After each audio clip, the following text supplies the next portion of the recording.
E aí, gurizada, tudo bem com vocês? Comigo tudo ótimo. Espero que com vocês também.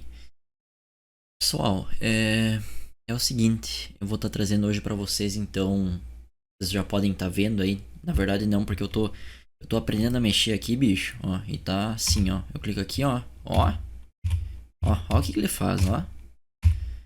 Isso aqui, meu amigo, é tecnologia, ó. Vou deixar assim por enquanto. Deixa eu abrir aqui. Então, agora vocês conseguem ver. Eu tô trazendo então para vocês este livro, Neurociências Desvendando o Sistema Nervoso.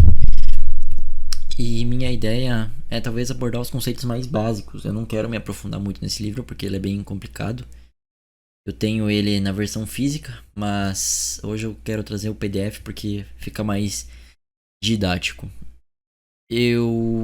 Bom, como eu já comentei, vou estar abordando conceitos básicos, basicões aí do porque eu quero futuramente trazer outros vídeos e para entender aqueles vídeos tem que ter um entendimento desses conceitos que eu vou estar trazendo aqui. A gente vai começar um pouco aí pela história da neurociência e tudo mais, e depois a gente então vai estar entrando na questão dos potenciais de ação, das sinapses e afins. Seguinte então, turma, então, como eu já comentei, eu vou tentar talvez trazer mais essa primeira parte, a questão dos fundamentos para vocês. Aqui a gente pode ver que, descendo um pouco aqui, como eu vou indicar com o mouse aqui para vocês, a gente então vai ter a parte 2, que é a questão de sistema sensorial, motor, como que a gente sente. Por exemplo, vocês podem ver o olho, daí ele aborda a questão do sistema visual central, o sistema auditivo vestibular, enfim, isso no momento eu não tenho interesse em trazer, vamos ver como é que vai ser no futuro. Mas, por enquanto, a ideia é trazer só os fundamentos, a primeira parte. Então, questão de neurociência, neurônios e glia, a membrana neuronal no repouso, o potencial de ação, a transmissão sináptica, sistema de neurotransmissores e a estrutura do sistema nervoso. Seguinte também, pessoal, eu não vou conseguir também estar explicando todos os conceitos, porque eu não sou nenhum um professor formado, mestrado em neurociência, eu sou só um acadêmico aí, um graduando, enfim, como quiserem chamar, eu tô só para trazer um pouco para vocês, compartilhar conhecimento e também aprender nesse processo. Vamos lá, então. Começamos no capítulo 1, obviamente, neurociências, passado, presente e futuro. O que esse capítulo vai estar trazendo então pra gente, pessoal? A visão do encéfalo na Grécia Antiga, no Império Romano, durante a Renascença, a visão do sistema nervoso, como que o pessoal enxergava a mente, o cérebro, essa maquinaria, essa máquina que nós temos na nossa cabeça no passado, como era vista ela. Então vocês vão ver que o pessoal vai ter várias teorias, o pessoal vai ter umas concepções, claro que pra época era o que se tinha, né? Mas hoje a gente pode pensar, como é que o pessoal era idiota, como o pessoal era ignorante, como o pessoal era... Mas era o que tinha ao alcance do pessoal, considerando toda a religião que existia, enfim, todo conceitos assim que seguravam em certa parte o avanço da ciência e também pela tecnologia que existia na época, né? Eu comentei sobre a religião, pessoal, pelo amor de Deus, eu não quero ofender ninguém, eu acho que todo mundo tem o direito de opinar e ter sua própria religião. Eu acredito que todo mundo tem o direito de opinar e acreditar no que bem entende. Não foi uma tentativa de ataque isso que eu comentei, tá? Só pra especificar, tá? Vamos então começar. A gente tem uma frase de Hipócrates, da Doença Sagrada, século 4 a.C. O homem deve saber que de nenhum outro lugar, mas apenas do encéfalo, vem a alegria, o prazer, o riso e a diversão, o pesar e o luto, o desalento e a lamentação, e por meio dele, de uma maneira especial, nós adquirimos sabedoria e conhecimento, enxergamos e ouvimos, sabemos o que é justo e injusto, o que é bom, o que é ruim, o que é doce e o que é insípido. E pelo mesmo órgão nos tornamos loucos e delirantes, e medos e terrores nos assombram. Todas essas coisas nós temos de suportar quando o encéfalo não está sadio. nesse sentido, opino que é o encéfalo quem exerce maior poder no homem. Deixa eu ver se eu consigo dar um zoom aqui nessa porra aqui. Assim fica melhor. Então, gurizada, vocês podem ver aí a frase de Hipócrates, que foi um médico da Grécia Antiga. Ele já tinha essa concepção de que o encéfalo, o cérebro, ele era dele que vinha todas as sensações. Mas claro, aí vocês vão ver daqui a pouco que a concepção do encéfalo, eles já tinham essa formulação de que era um encéfalo causador de tudo que a gente sente, tudo. Mas a visão que eles tinham como era esse funcionamento já era diferente do que a gente tem hoje. Bom, pessoal, vocês podem estar estranhando o que é a palavra encéfalo. A palavra encéfalo, basicamente, eu até pesquisei aqui para não falar abobrinha para vocês, é a composição então do cérebro, do tronco encefálico e do cerebelo. Cerebelo, o que é? O cerebelo é aquela parte mais atrás. O cérebro é essa parte mais frontal que a gente tem aqui, e o tronco encefálico é essa parte que a gente tem mais atrás, aqui na nuca e junto com o cerebelo nesse caso, né? O cérebro seria só mais essa parte que a gente vê geralmente as imagens. Eu vou estar talvez botando na edição aí uma imagem da composição num todo, né? Então a gente descendo um pouquinho aqui, basicamente aqui ele vai falar vai encher um pouco de linguiça aqui e trazer alguns outros conceitos. Eu não vou estar abordando tudo, mas vocês podem estar lendo aí, pausando o vídeo para ler. E bom, aqui a gente tem as origens então da neurociência. Aqui, olha só que legal essa imagem aqui, cara. Aqui basicamente então o que o livro diz, essa figura. Esse crânio de um homem datando de mais de 7.000 anos atrás foi aberto para cirurgia enquanto ele ainda estava vivo. As setas indicam 2 locais da trepanação. O que é a trepanação? É abrir um buraco. E abrindo esse buraco, você deixa os espíritos saírem. Olha só que interessante. A gente faz um buraco para livrar a pessoa do mal que a cerca. Um mau espírito, uma pessoa possuída. Vamos abrir o cérebro dela que daí vai resolver tudo. O espírito sai e a gente resolve. Que basicamente então o texto diz: há evidências que sugerem que até mesmo nossos ancestrais pré-históricos compreendiam que o encéfalo era vital para a vida. Claro, dessa forma, eles entendiam que era vital, mas não entendiam como era o funcionamento, como eu comentei agora há pouco.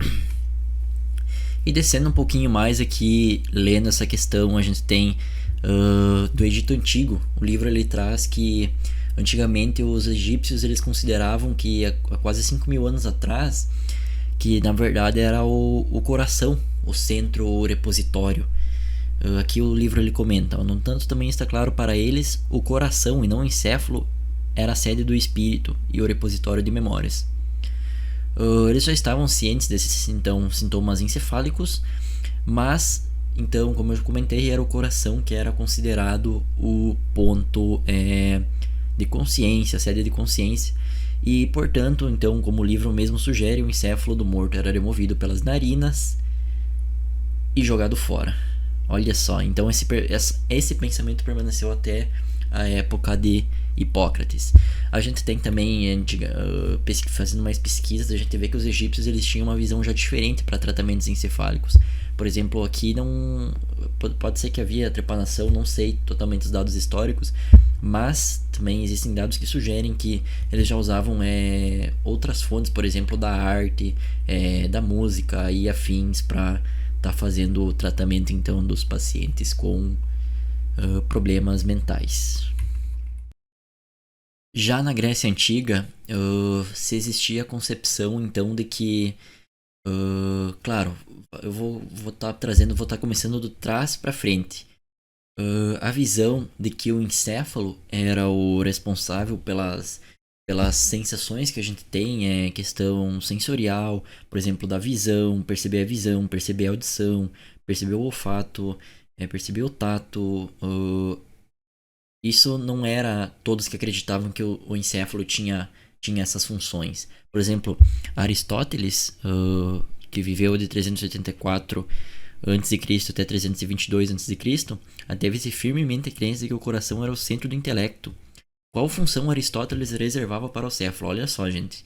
Ele acreditava que o encéfalo era um radiador, cuja finalidade seria resfriar o sangue que se superaquecia com o coração que fervilhava. O temperamento racional dos seres humanos era então explicado pela grande capacidade de resfriamento do encéfalo.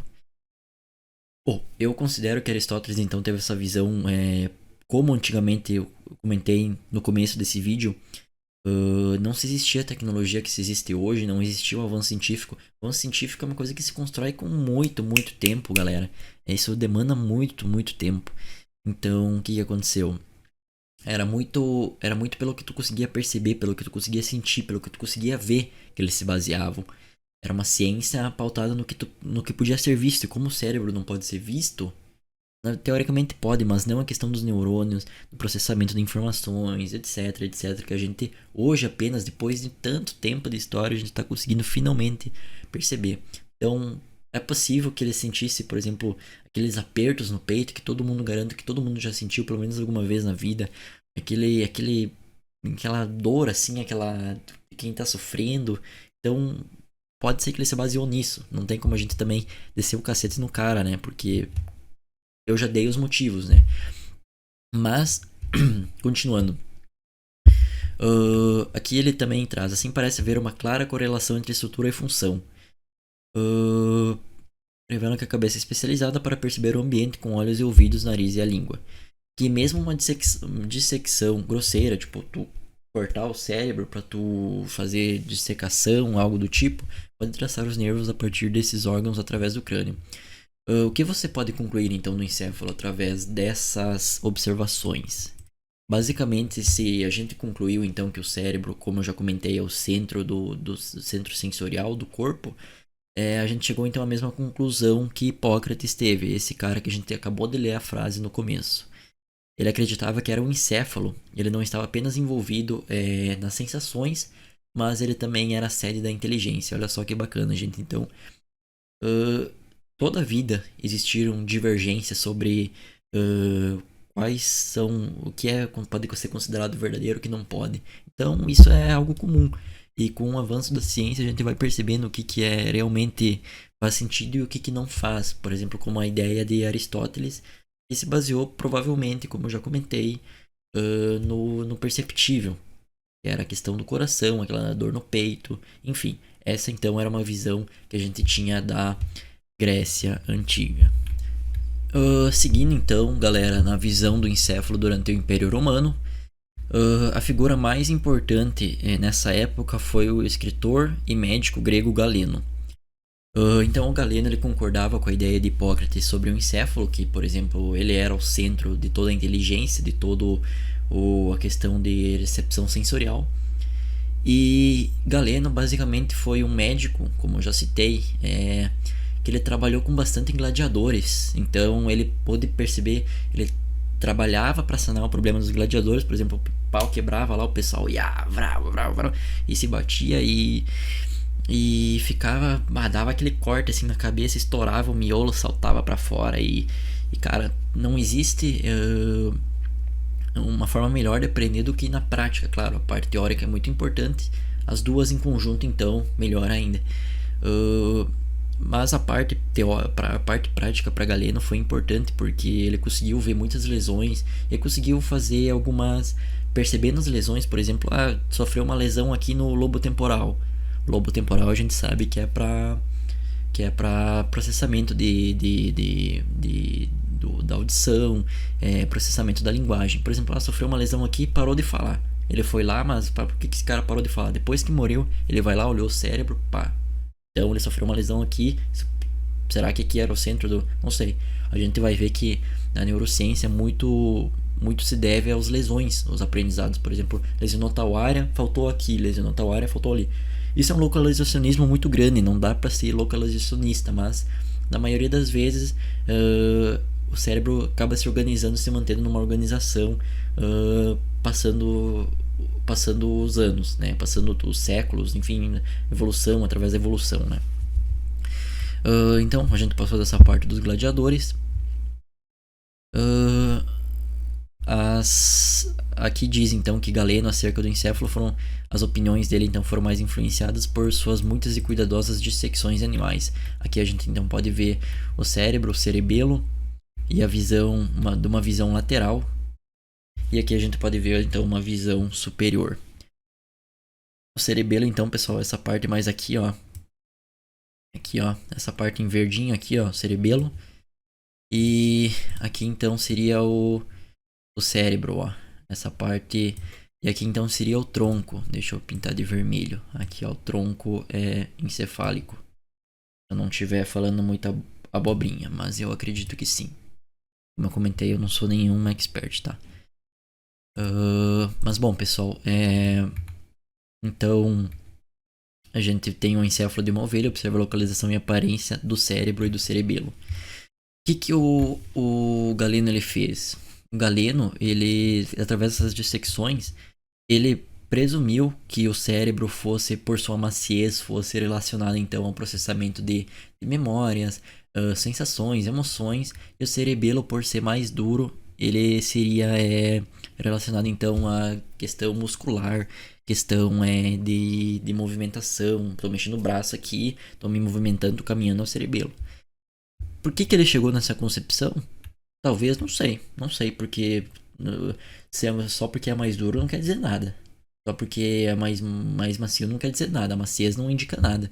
Mas, incrivelmente, ele estava certo. Por mais que o pensamento dele estivesse errado, tanto que o livro traz isso. Muitas visões, elas estavam certas, mas o raciocínio por trás dessas visões, desses pensamentos, ele estava errôneo, errado. Então, basicamente, a princípio, na questão romana, então, na época romana, seria mais ou menos isso. Ah, tem isso aqui que também que é importante. Ele, então, abriu, ele percebeu que essas sensações, elas eram tudo enviadas pelos ventrículos. Como o encéfalo recebe as sensações e movimenta os membros, Galeno abriu o encéfalo e observou que seu interior era oco. Essa figura aqui, ó, 1.3. E nesses espaços vazios chamados de ventrículos, de modo similar às câmaras do coração, existia um fluido. Para Galeno, essa descoberta ajustava-se perfeitamente à teoria de que o corpo funcionava de acordo com o equilíbrio entre 4 fluidos vitais, ou humores. As sensações eram registradas e os movimentos iniciados pelos movimentos dos humores a partir dos ou para os ventrículos encefálicos, através dos nervos, o que se acreditava serem tubulações ocas como os vasos sanguíneos. A gente sabe então que não é assim. E, na verdade, isso é tudo pelos neurônios. Esses ventrículos eles têm outras funções que a gente vai estar vendo mais para a frente. Já no encéfalo, o encéfalo na renascença, no século XIX, então, ele... Perdão, a visão do encéfalo da renascença ao século XIX. Começou na renascença, lá por meados de 1500, e foi até meados de 1800. Ela foi uma visão proposta pelo grande anatomista Andrés Vesalius, que ele adicionou então mais detalhes a essa teoria do Galeno, de que o cérebro ele então era controlado, o encéfalo ele era controlado por essa questão dos ventrículos, dos humores, enfim. Ela então permaneceu sem maiores questionamentos. Esse conceito ele foi reforçado no início do século XVII, quando inventores franceses construíram aparelhos mecânicos controlados hidraulicamente. Então, olha só, pessoal, uma visão muito mecanicista da nossa mente, do nosso cérebro, do nosso encéfalo. Esses aparelhos apoiavam a noção de que o encéfalo poderia ser semelhante a uma máquina em sua função. Olha só, o fluido bombeado para fora dos ventrículos através dos nervos poderia literalmente bombear e causar o movimento dos membros. Afinal de contas, os músculos não incham quando se contraem. Então, cara, o pessoal botou numa máquina a explicação de como a gente se movimenta, o que a gente faz. Então, basicamente, ia lá aquele fluido e fazia a pessoa se movimentar como uma máquina. Então, como grande defensor, a gente teve o René Descartes. O René Descartes que então fez essa... na verdade, essa aqui foi feita pelo ventrículos encefálicos no ser humano e o desenho foi extraído de Humani, de Vesalius. O indivíduo era provavelmente um criminoso decapitado. Criação cuidadosamente desenvolvida para uma ilustração correta. Então, basicamente, foi daquele cara que a gente acabou de comentar, do Andrés Vesalius. O René Descartes fez essa imagem aqui. O René Descartes, ele basicamente, pessoal, ele dividia corpo de mente, físico de mente. A mente era uma entidade espírita, uma entidade que Deus tinha nos dado, a mente. Então ele usava isso para explicar. Ele acreditava também que ela não poderia explicar todo o comportamento humano, essa teoria aqui do pessoal aí das bombas e Diaba 4 aí.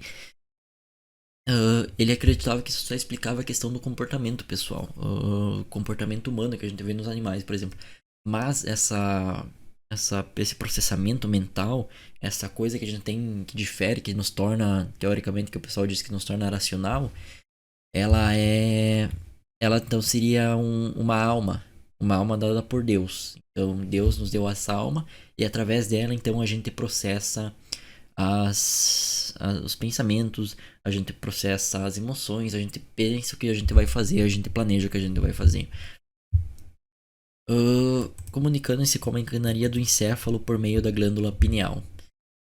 Hoje então ainda existem pessoas que acreditam que a mente é diferente do cérebro, mas com o avanço hoje das ciências a gente percebe que não, que tá tudo que a gente pensa é tudo relativo tudo relacionado aos neurônios, às sinapses e afins do nosso cérebro.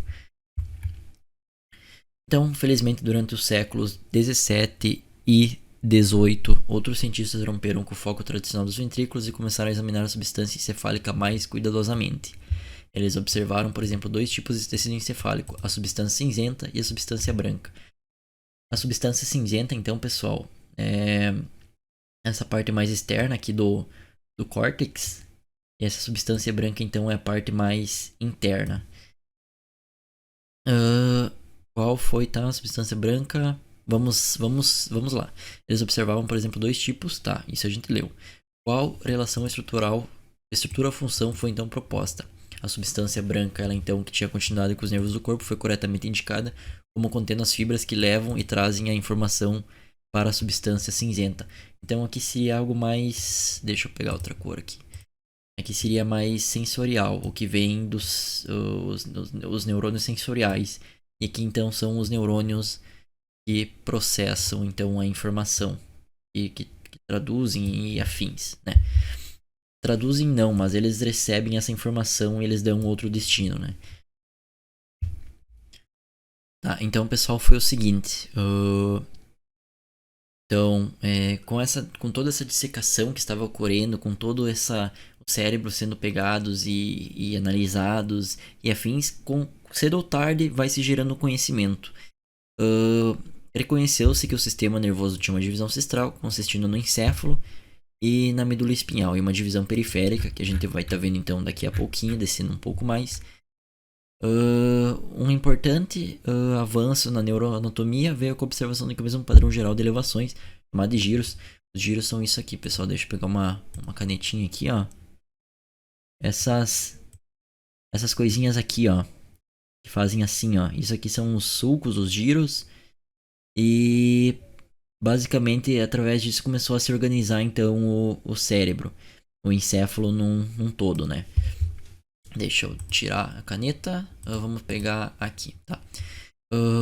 E depressões, chamadas de sulcos e fissuras. Os giros, então, basicamente são para denominar onde é que fica cada parte. E então os sulcos e fissuras, eles são esses que eu fiz de caneta preta aqui.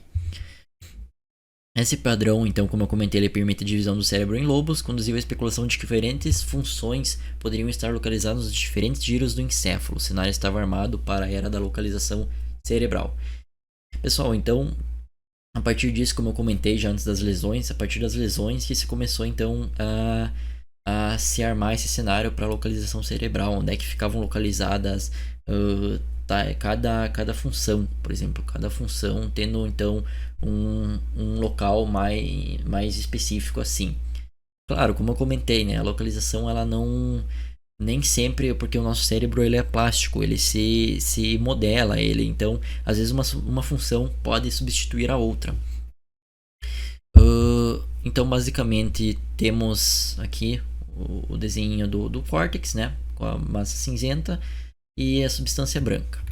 Seguindo então, pessoal, aqui então a gente tem a subdivisão anatômica básica do sistema nervoso. Então, deixa eu pegar outra cor aqui, eu vou pegar o vermelho aqui. A gente tem o cérebro, o cerebelo é essa parte mais posterior aqui, mais atrás, e o tronco encefálico, que é essa parte aqui que também antes eu nomeei da ovelha, né? Então, esses 3 conjuntos aqui, ó, eles compõem o encéfalo, que é o todo. E a medula espinhal, então, é isso aqui. Esse, então, é o sistema nervoso central, isso que está em azul aqui, o que agora eu fiz em vermelho, né? Esse, então, é o sistema nervoso central, onde é que ocorre o processamento e afins. O sistema nervoso periférico, galera, ele é essa partezinha amarela. Aqui é onde é que ocorrem as...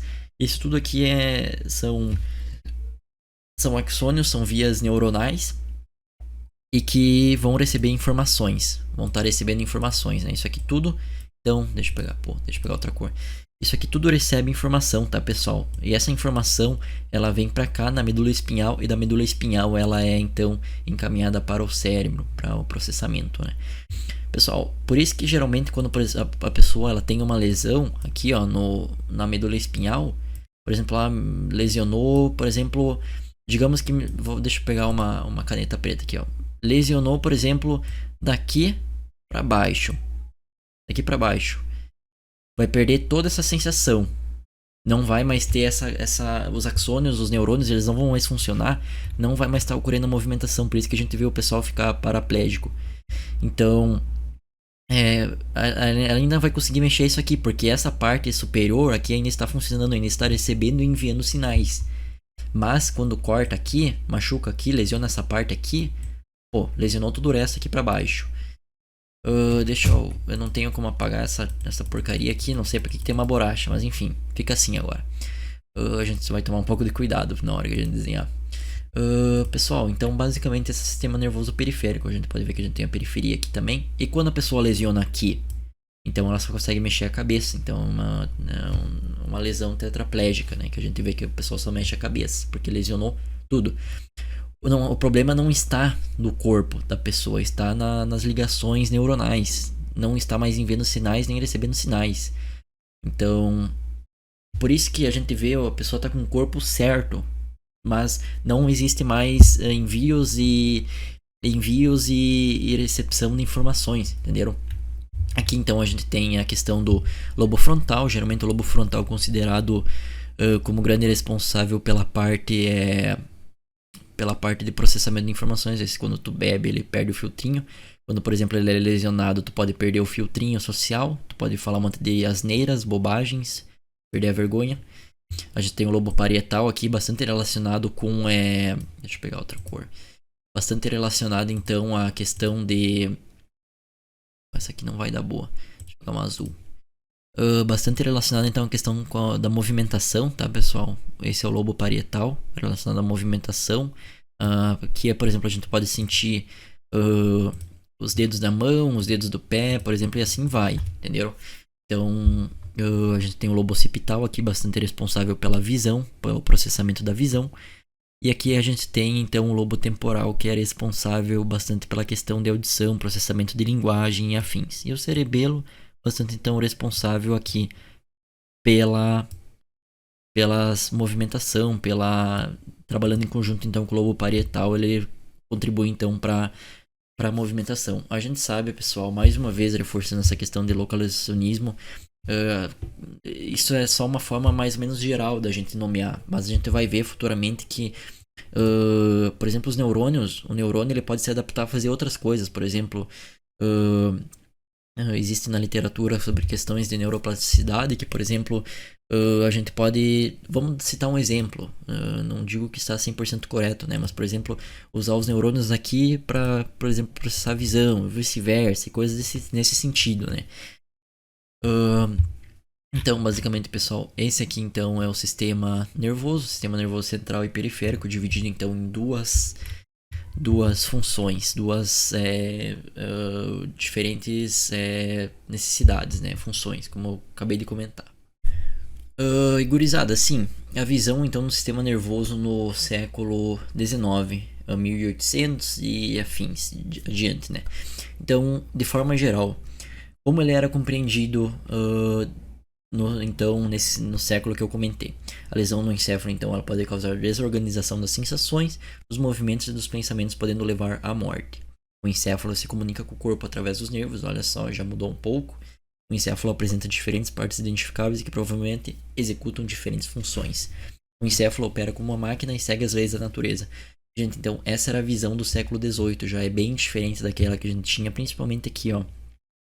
Comunica com o corpo através dos nervos, não é mais aqueles fluidos. E essas lesões, então, com essas lesões eles foram descobrindo várias coisas. De maneira geral, sobre essa visão que eles tinham nessa época, basicamente tá tudo aqui, né? Mas vamos seguir um pouco adiante. Ó, isso aqui é interessante. Nervos como fios. Os axônios, então, né? Em 1751, Benjamin Franklin publicou um panfleto intitulado Experimentos e Observações em Eletricidade, que levou a uma nova compreensão dos fenômenos elétricos. Na virada do século, o cientista italiano Luigi Galvani e o biólogo alemão Emil Dubois Reymond havia mostrado que os músculos podiam ser movimentados quando os nervos eram estimulados eletricamente. Olha que legal, gente. E que o próprio encéfalo podia gerar eletricidade. Essas descobertas finalmente derrubaram a noção de que os nervos se comunicam com o encéfalo pelo movimento de fluidos. O novo conceito era de que os nervos eram como fios que conduziam sinais elétricos do e para o encéfalo. Então, como a gente viu, caiu por terra então essa coisa dos fluidos. Então substituiu-se ela pelos conceitos então de eletricidade. Então dando, por exemplo, estimulando eletricamente, por exemplo, uma rã. Dava um choque lá na rã, mexia assim, abria as pernas e saltava e assim eles foram então descobrindo. Então, estimulando eletricamente, eles percebiam que ocorria movimentações. Por exemplo, hoje em dia, a pessoa vai fazer a cirurgia de encéfalo, vai, por exemplo, fazer a remoção de um tumor, ela faz, não é sem anestesia, é tudo feito assim com a pessoa acordada. Porque o cérebro ele não tem processadores, não tem receptores para dor, né? Então, eles fazendo a estimulação elétrica, o paciente, por exemplo, estimulou aqui essa área parietal que a gente acabou de ver aqui. Estimulou, por exemplo, aqui, por exemplo, pessoal. Deu um choquezinho aqui, ó. Nessa areazinha aqui, ó. Mexeu, por exemplo, a mão. Mexeu o dedo. Sentiu alguma coisa no dedo, assim. Então, nesse sentido, foi então a questão da eletricidade, né?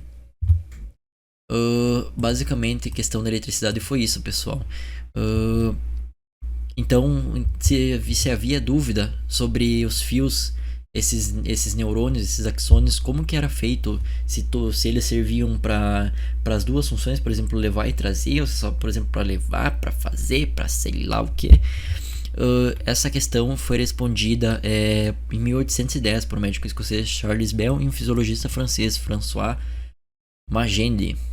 Um fato anatômico curioso é que logo antes de se ligarem à medula espinhal, as fibras dividem-se em duas ramificações ou raízes. Então aqui a gente tem, pessoal, descendo um pouco, a gente tem a medula espinhal, que faz parte do sistema nervoso central, que eu acabei de falar. Então a gente tem as raízes ventrais, um pouco mais anterior aqui, e aqui a gente tem as raízes dorsais, um pouco mais posterior desse ponto de vista, né?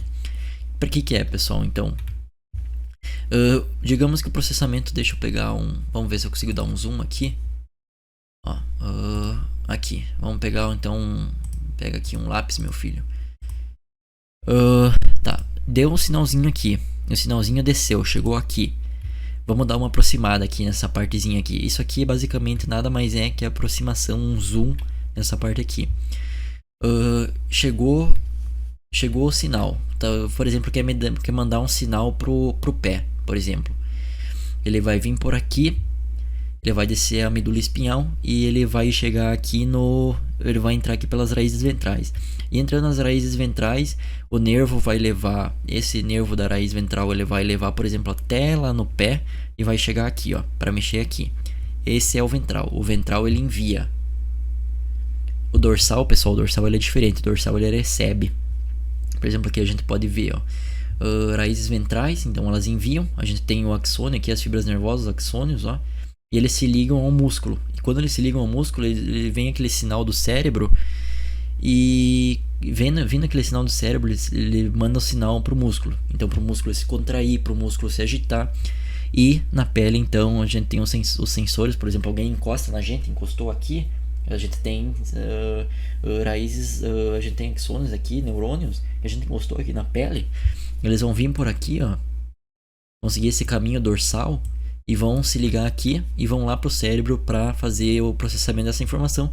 E tendo esse processamento dessa informação aqui na pele, por exemplo, vamos dizer que tá queimando aqui. Por exemplo, peguemos aqui um calor, encostou aqui com algo quente, veio pá, encostou aqui, queimou. Esse sinal vai entrar rapidamente aqui, ele vai vir e vai até o cérebro. No cérebro vai ser processado. Então, sendo processado, ele vai mandar pela raiz ventral. E mandando pela raiz ventral, ele vai agitar o músculo. Vai largar neurotransmissores aqui, que vai ativar, vai contrair os músculos para tu afastar. E nessa hora que tu afasta, tu evita que tu se queima. Então, isso tem que ser uma informação, um processamento muito rápido, pessoal. Mas eu já tô entrando em contextos que vão cair nos próximos capítulos. Eu não quero me alongar muito nesse sentido. Seguindo um pouco mais adiante, então, a gente entra na questão da localização de funções específicas em diferentes partes do encéfalo. Aqui nessa parte, gente, vamos estar vendo então que o pessoal, naquela época, surgiu uma questão muito localizacionista. Basicamente, então, aqui a gente vai ter uma imagem que a gente vai estar vendo um pouco mais adiante. Mas basicamente, o pessoal começou a se questionar, né? Se diferentes funções estão localizadas em diferentes raízes espinhais, então diferentes funções também poderiam estar localizadas em diferentes regiões do encéfalo. Por exemplo, em 1811, Bell propôs que a origem das fibras motoras era o cerebelo e o destino das fibras sensoriais era o cérebro. Então, basicamente comenta como que eles testaram essas propostas e tudo mais. Aqui a gente tem, deixa eu pegar aqui uma cor aqui. Ó, por exemplo, eles usaram muito essa questão do método de ablação experimental. O que era esse método de ablação? Eles, por exemplo, propositalmente destruíam uma parte do encéfalo de algum animal para testar. Para testar que déficit que aquele animal teria, né? O fisiologista francês, então, Marie Jean Pierre, em 1823, então ele testou esse método em diferentes animais, ainda mais em pássaros, para mostrar que o cerebelo realmente tem um papel na coordenação dos movimentos. Ele também concluiu que o cérebro estava envolvido na percepção sensorial, como outros já haviam. Ele então usou experimentos, como a gente já comentou, a ablação experimental, né? Então, basicamente, a respeito então das circunvulações na superfície do encéfalo, teriam elas também diferentes funções. Então aí que a gente entra, pessoal, numa rixa que teve nessa história da neurociência, né? A gente tem esse cara aqui, ó, o Franz Joseph Gall. Quem foi esse cara? Ele foi basicamente um estudante austríaco. E o que ele propôs?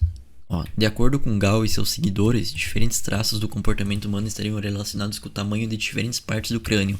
Então o que eles fizeram? Eles mediram muitos crânios, muitas cacholas aqui, cabeças.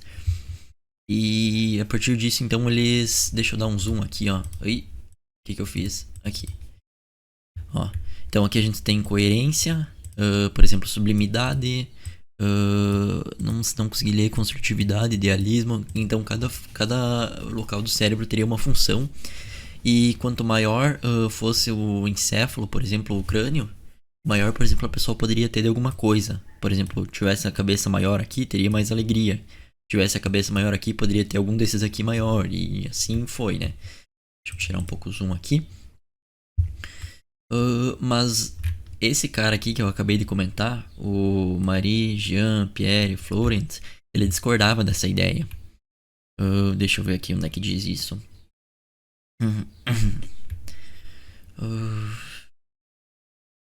Aqui, então a ciência basicamente do Gall, ela se chamava frenologia. Nunca foi levado a sério, então, essas teorias, né? Mas, olha só. Vendeu um texto publicado em 1827 e vendeu mais de 100 mil cópias Então, a imaginação popular da época foi bem fértil nesse sentido, dando então um aval, dando um feedback positivo para essa teoria, por mais que a ciência na época não concordasse, né? Como eu comentei, então, foi o Florence, um dos críticos mais acirados dessa frenologia, essa coisa do cérebro que eu acabei de comentar. Uh, ele então, as críticas dele foram bem fundamentadas.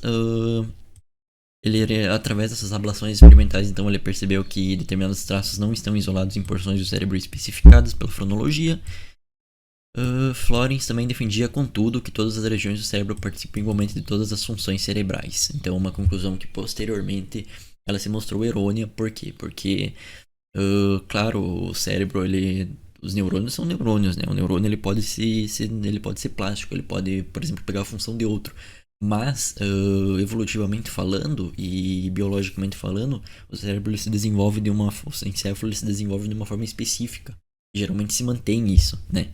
Então, claro, uma função pode assumir a outra.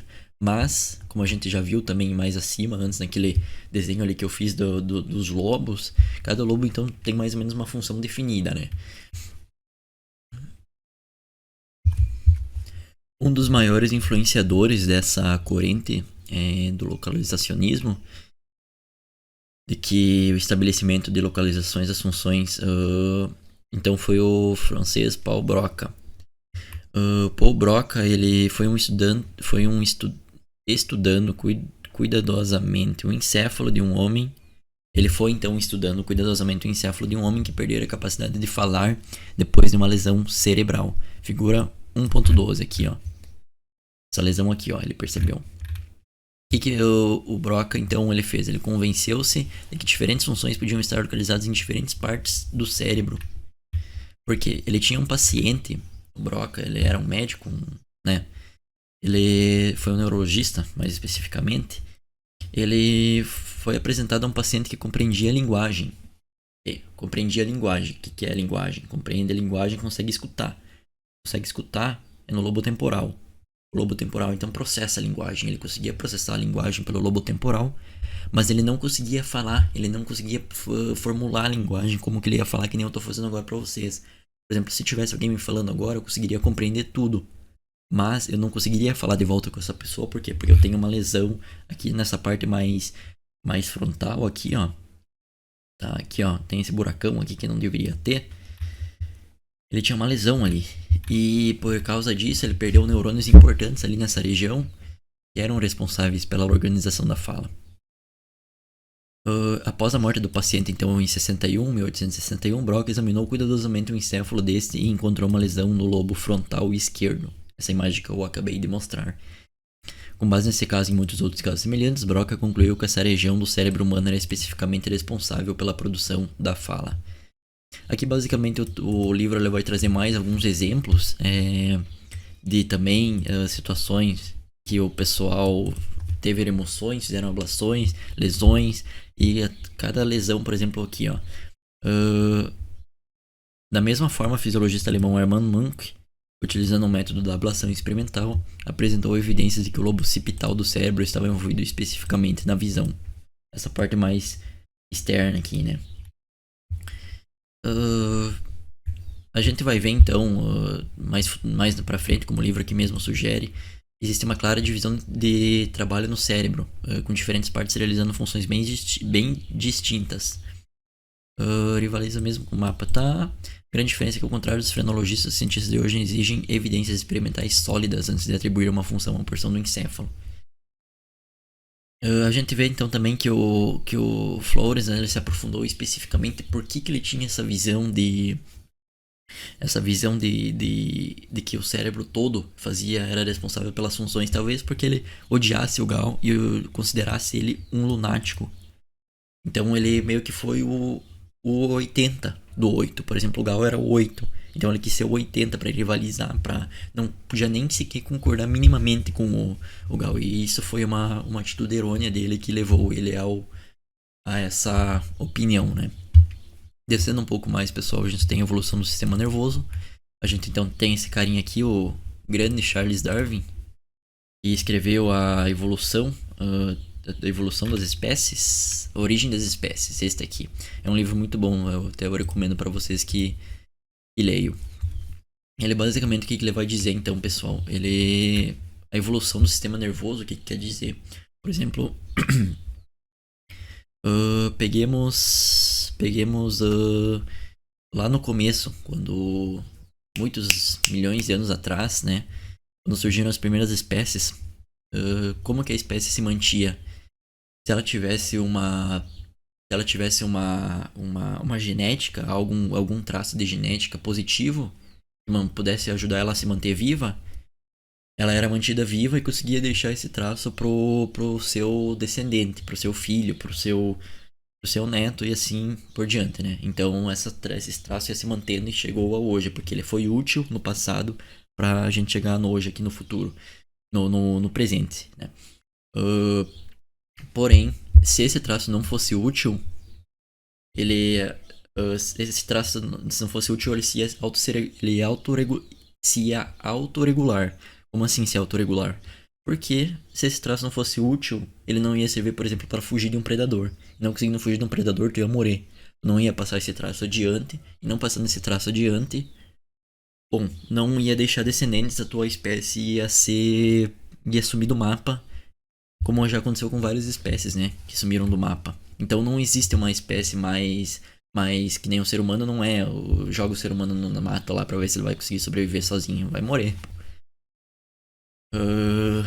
Porque não existe uma espécie melhor. Existem espécies mais adaptadas para diferentes contextos, né? Então basicamente ele vai estar falando um pouco da questão do avanço do sistema nervoso, né? A ideia de que do sistema nervoso de diferentes espécies evoluiu de ancestrais comuns e que, portanto, pode apresentar mecanismos comuns é racional para relacionar os resultados em experimentos em animais com os realizados em seres humanos. Então, por isso que a gente faz experimentos em animais, por exemplo, em ratos, para talvez ver como é que vai ser no humano, porque descendo um pouco aqui a gente vê que eles também possuem encéfalos. Aqui essa partezinha menor é o cerebelo aqui, ó, e do macaco o cerebelo também. Tem tudo, claro, o cérebro é diferente, é menor, mas o animal também tem. Então a evolução permite que a gente tenha uma espécie em comum lá atrás, que talvez gerou, por exemplo, para um caminho levou ao macaco, para um caminho levou ao rato, por exemplo, e para um caminho levou a gente. Então, tendo esses descendentes em comum, a gente compartilha de muitas coisas em comum também, a questão do encéfalo. Por isso que o texto mesmo sugere que relacionar os resultados em experimentos animais com os realizados em seres humanos. Descendo um pouco mais então, pessoal, a gente chega então finalmente ao neurônio, a unidade funcional básica do encéfalo, o principal item aqui da neurociência, né? O refinamento do microscópio no início do século então 19 proporcionou aos cientistas com sua primeira oportunidade de examinar tecidos animais em magnificações maiores, como a gente já vê aqui também, né? Talvez essa aqui já seja um pouco mais depois, mas enfim.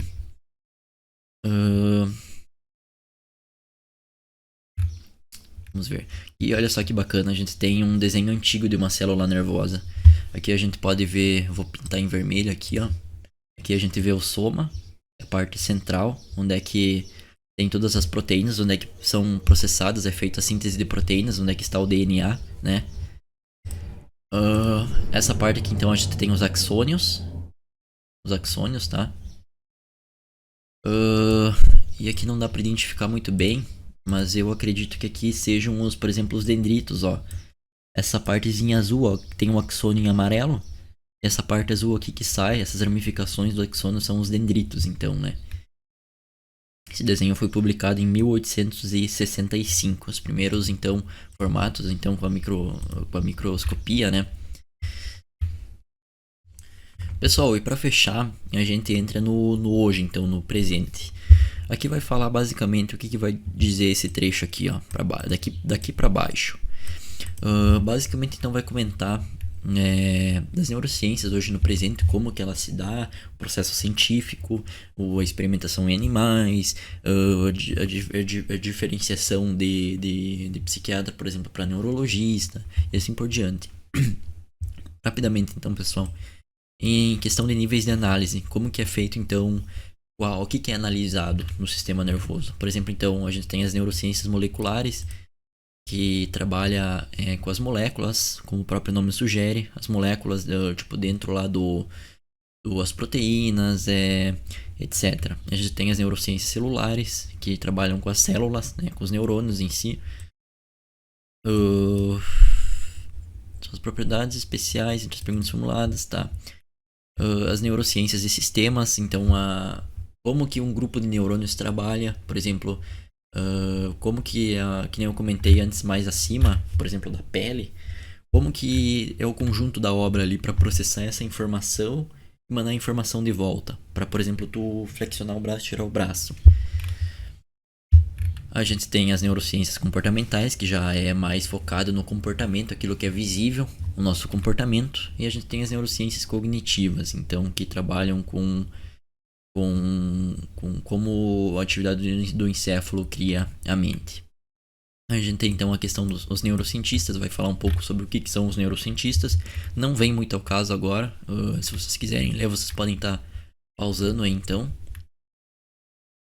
Aqui então a gente tem a diferenciação: neurologista, psiquiatra, neurocirurgião, por exemplo, psiquiatra. Todos são médicos, mas cada um, por exemplo, trabalha numa área específica, né? A gente tem então os tipos de neurocientistas experimentais, por exemplo, a gente tem um neurofarmacologista que pode trabalhar como os fármacos agem no sistema nervoso, o neurobiólogo do desenvolvimento, a maturação, trabalha com a maturação do encéfalo, psicofísico, avalia quantitativamente as capacidades de percepção e assim por diante, pessoal. A gente tem o processo científico, então, como que é feito o processo científico? Como que é o método? Ele vai basicamente falar que todos os neurocientistas eles trabalham com método científico. O que é o método científico? Fazer a observação, fazer a replicação, a interpretação, a verificação e seria isto, né? Aqui então, como eu já comentei, faz o uso de animais na pesquisa em neurociências, dos animais, né? A gente tem uma imagem bem legal aqui. São os animais que você não vê que ajudaram essa menina a se recuperar. Então, existe toda uma... recentemente, uma técnica cirúrgica aperfeiçoada em animais foi utilizada para remover um tumor maligno do encéfalo de uma garotinha. Perdemos alguns animais de laboratório, contudo, veja o que nós salvamos. Que legal. Então, basicamente, por que entra nessa questão? É no bem-estar dos animais, né? Hoje em dia, tu já não pode mais fazer todos os experimentos que tu quiser com os animais, porque existe todo um comitê de ética, né? Vale a pena fazer esse experimento? Vale a pena botar a vida de um animal em perigo? Já tá nesse ponto, né? Então, não pode simplesmente pegar um macaco, prender lá e simplesmente cortar lá, cortar e esperar que não aconteça nada, né? Tem que ter toda uma autorização para assim proceder. E descendo mais um pouco, pessoal, então a gente tem alguns principais distúrbios do sistema nervoso. Por isso que a importância também do trabalho com a neurociências, né? A gente tentar buscar uma alternativa para essas doenças, esses distúrbios, né? E aqui, como eu comentei, né? O custo da ignorância, a importância, né? De ter a compreensão de como funciona o sistema nervoso. Mas por que vai estudar isso? Por que vai fazer aquilo? Cara, isso aqui... O custo da ignorância, a ignorância não jamais trataria isso aqui. Quantas pessoas que não sofreriam disso aqui, né? Aqui então vai basicamente citar o tanto de dinheiro que é gasto com essas vítimas, essas doenças e afins. E descendo um pouco então, vai então fazer uma consideração final, vai fazer um encerramento aí do que a gente viu. Então basicamente tem umas questões para revisão, né? Será que vocês conseguem responder elas após aí o que a gente estudou? Pessoal, e vamos ver quando que eu vou gravar o próximo capítulo, Neurônios e Glia. Vai entrar um pouco mais nessa questão biológica. Mas eu encerro então por aqui. Hoje essa produção me demandou 2 dias para fazer isso aqui. Eu fiz um pouco separado, né? Porque isso aqui é uma coisa bem cansativa de estar produzindo também. Eu já li mais ou menos esse livro até o capítulo 17 por aí. Eu não finalizei esse livro, mas o que eu vou trazer para vocês aqui, considerem que eu já estudei e também eu nem estaria trazendo isso aqui para vocês se eu não tivesse o feito, né? Pode ser que algumas coisinhas eu acabe falando erradas, posso errar, posso falar alguma coisa errada, mas faz parte, né? Então, caso vocês estejam dispostos, também podem estar comentando nos comentários, ah, mas é assim, assim, assado, não sei o que, né? Pra gente também tá analisando. Deixem um feedback do que acharam, se vocês querem ver mais desse tipo de conteúdo. E é isso, pessoal. Eu espero que tenham curtido então. E a gente nos vemos então na próxima. Até mais. Tchau.